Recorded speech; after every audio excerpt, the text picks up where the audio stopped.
Räägime kindlasti siin nähtud leidudest edaspidisteski saadetes, aga täna keskendume lastetubadele, nagu saate alguse teemadki ette andsid. Ja siit otsime siis lastetubadesse kasulikke nippe. No üks on näha siin soomlaste enda Hannese nimeline puusepaäri on teinud selliseid vahvaid naturaalseid toole. Siin on ka näiteks söögituppa, me teame, et lastele on eraldi selliseid kõrgemaid toole vaja, turvalisi. Ja siit näeme, et ei ole vaja valida selliseid laste mööbli esemeid, millega pärast midagi teha ei ole. Vaid toolist on võimalik väga hästi hiljem ümber kohandada lillepostament näiteks.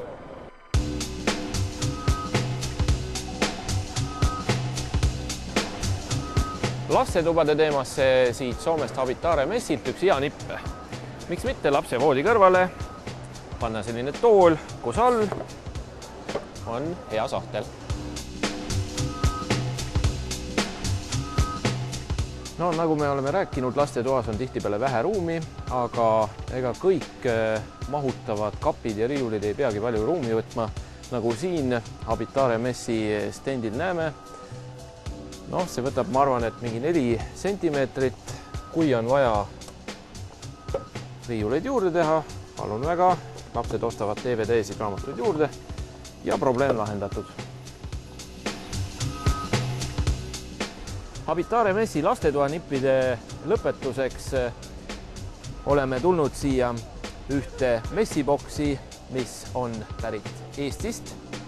See on Vinteco, mis esindab värskendatud endisaegset mööblit.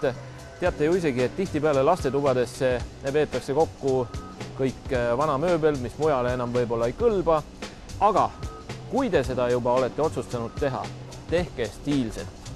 Kui endal jääb ideid puudu või teate mõnda tuttavat, kes sellist nii-öelda vintage stiili oma koduses interjööris võiks viljelema hakata, siis oleks hea neile soovitada saiti vinteco.eu.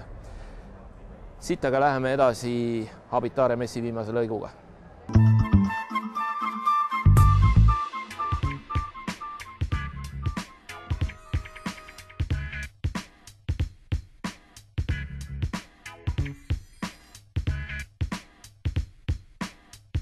Unikulmal on olemas ka täiesti uuenduslik uus voodi, mille uuendus seisneb selles, et nagu nimigi ütleb älüvoodi, siis eesti keeles nagu ajuvoodi, sõna otseses mõttes palju rohkem kui tark voodi. Aju siis on selline pisike asi, selline andur siin voodi põhja all. Milleks see hea on? Siin on erinevad andurid, mis mõõdavad toa temperatuuri, selle niiskust taset, valgust ja annavad siis meie une jooksul teada, kuidas me magame. Pärast me võime selle informatsiooni arvutiprogrammist, näete, siin on võimalik see ühendada kompuutriga, saame kätte sellise teabe, mis aitab meil oma und võimalikult optimaalselt paremaks teha.